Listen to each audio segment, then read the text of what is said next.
Hello and welcome. This is your host, author, and international speaker, Beverly Fells Jones. Each episode, we will discuss how to expand your world of thought, explore the world of positive thinking, law of attraction, and consciousness from many points of view. I truly believe that you have been given the power to create the life that you desire. Therefore, it is my intention to share with you information and guests that will enlighten and empower you in your life. I'm here to encourage you to think in the positive and show that miracles can happen. So let's get started.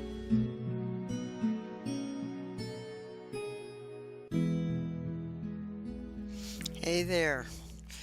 How are you today? This is Beverly Fells Jones, the Silver Fox of Consciousness, coming to you with the idea that most people would love to be rich. Now, they may not say that they want to be rich. They just say, well, I'd like to have a little bit more money.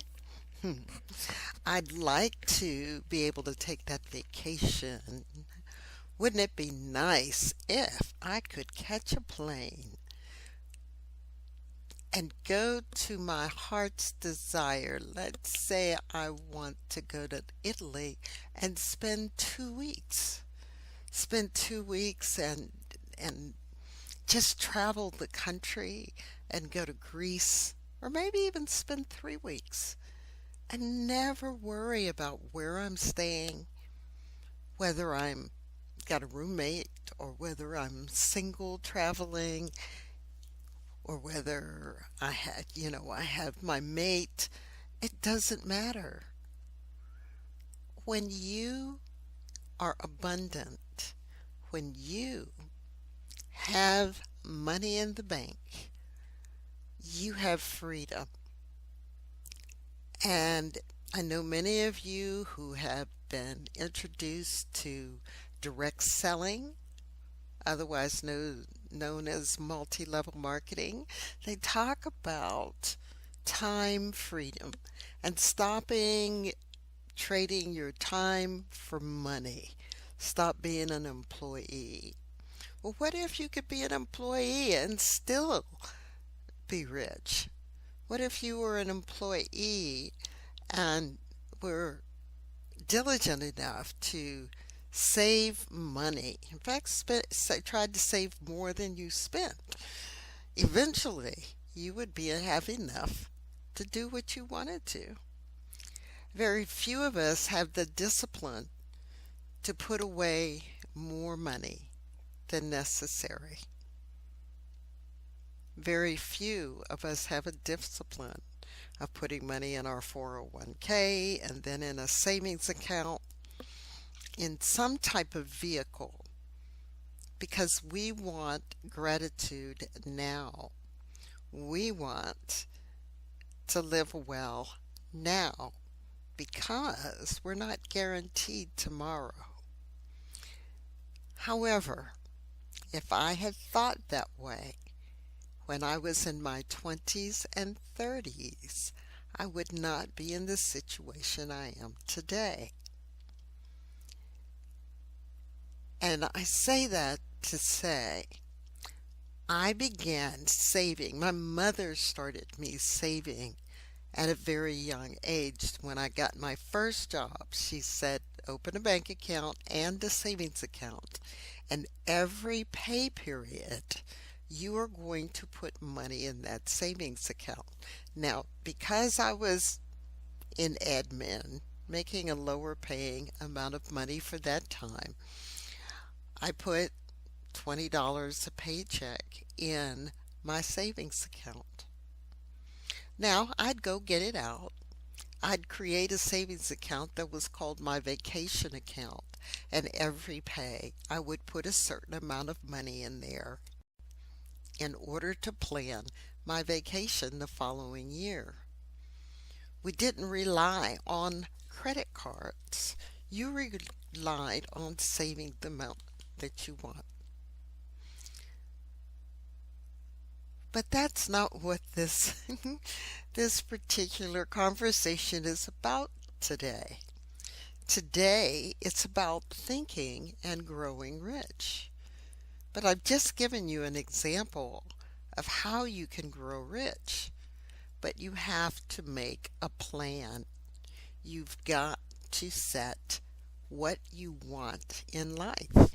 Just like I said, savings account, the money went into that account for my vacation the following year. I paid for it before I went on vacation. It included enough to make the trip as well as spending change on the trip. So I had to decide, when did I want to go on the trip? What level did I want to travel? And how much money did I think I would need for food and shopping and sightseeing, cost of going into a museum? All of those things had to be calculated in. So that brings me to chapter 2 in the 1937 iconic self-help book, Think and Grow Rich by Napoleon Hill. Chapter 2, at least in my book, it's the book on desire, the starting point of all achievement. I have a desire to take a vacation. I have a desire to go to Rome and Greece, just travel Italy. That's my desire. That's my goal. But how strong is that desire? Is it, yeah, I'd like to go, but I'm afraid to go by myself. I need to go in a group. So I need to find a tour maybe. But, there's so much going on in the world. I don't know if I want to go. That's not desire. That's iffy, right? You want to have a very strong desire. So, what does Mr. Hill say about that? Well, in Think and Grow Rich, he tells the story of Barnes. Now, Mr. Barnes, his name is Edwin C. Barnes, was determined to go into business with Thomas A. Edison, the inventor. He had an all-consuming obsession to do this. He had a burning desire.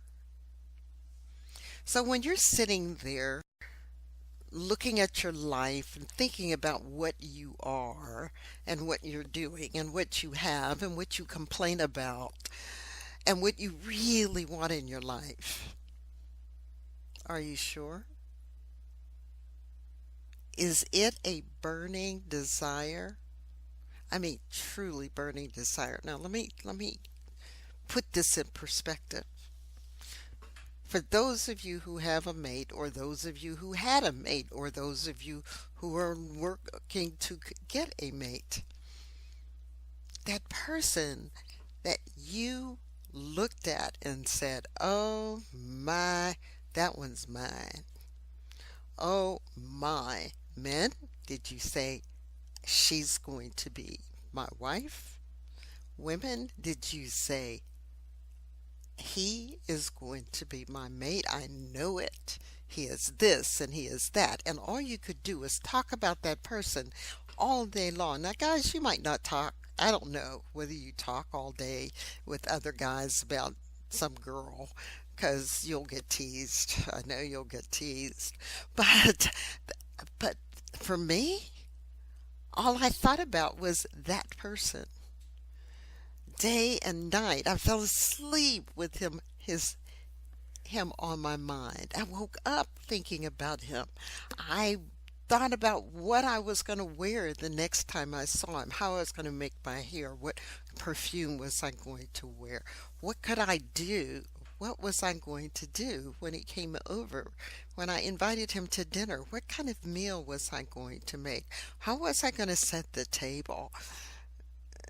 You get the drift of what I mean.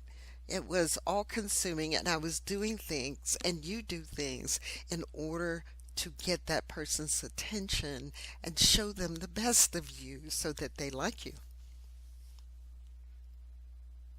But what about improving your economic situation?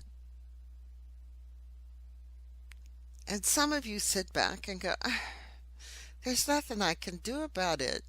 I'm only going to make $15 an hour, hopefully, and I can't do anything with $15 an hour. And there's no way I can save any money because I've got to pay rent and I've got to, buy clothes and I've got to, buy food. And oh, yeah, by the way, I don't cook. I eat out most of the time.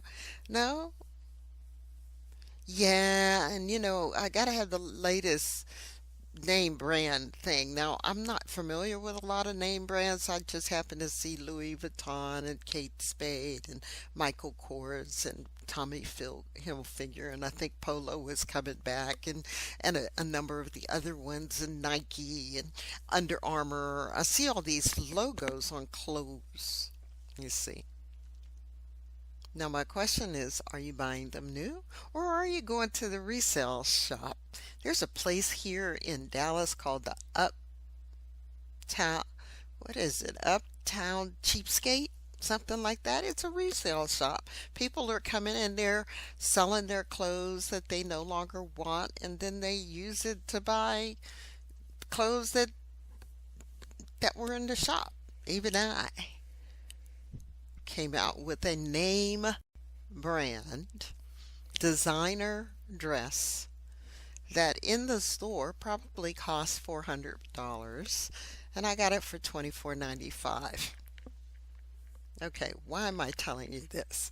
Because there's a ways to become rich without making thousands of dollars a month. The key is it's not how much you make, it's how much you keep. But let's get back to chapter 2. I can I can digress a little bit because in my mind there are tons of examples. But the key for him is that you have a obsession, a consuming, a burning desire for what you want. It is a definite purpose. You know exactly what you want.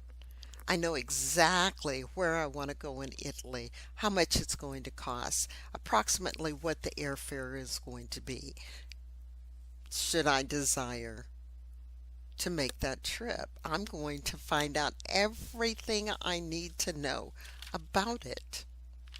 Now, Edwin C. Barnes had the nerve to walk up to the door of Thomas Edison and say, I'm going to go into business with you. Interesting. And he did. And I'm going to recommend you get the book Think and Grow Rich. I'm also going to recommend you join me for my book study for Think and Grow Rich so that you can learn more. But let's just talk about this is the chapter for goal setting. This is the chapter where you define what you want in your life. And this is what he says. The method by which desire for riches can be transmuted into the financial equivalent consists of 6 definite practical steps. First, fix in your mind the exact amount of money you desire. So if I'm looking at that vacation, I need to figure out approximately what the airfare is going to be, the hotel cost, the transportation, how much it'll average will cost me per day to eat and drink and have a good time without sweating and having to pinch pennies. I need to know that. How much do I need? So let's suppose I say to travel nicely, I need $6,000 to make that trip. So that's the amount of money that I want. Now, second, determine exactly what you intend to give in return for the money you desire.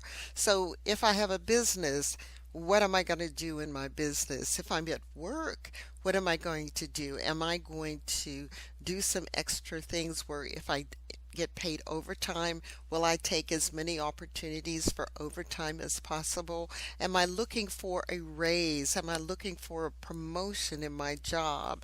If I have my own business, do I need additional clients? Do I need to sell additional widgets? What is it that I am going to give in return for the money I desire? Also, for me, if I look at this idea of this trip, how I'm going to put this money away. So, I have the opportunity to open a savings account with a bank or a credit union. Open the bank account and put that seed money in that account. And every extra dime, every extra penny that I make and have goes into that account. In fact, that's how I wound up. I got my new travel trailer a year and a half ago. A year ago. Yeah, a year and a half ago. I decided that's what I needed. And the first thing was replace my truck. I got that done. And then I had money and I kept, every time I got extra money, some windfall or whatever, it went into that savings account until I had enough money to buy that trailer. But one of the things that was very interesting is once I made that decision and opened that bank account and created that bank account for that specific purpose, all types of methods started showing up in my life to bring in extra money, extra clients, part-time job, tax refund, just a number of things that showed up. And I like that. Third, establish a definite date when you intend to possess the money you desire. So let's say I want to go to Italy next spring. Not this year, 2019, but in 2020. So I put that date, let's say May 15th of 2020.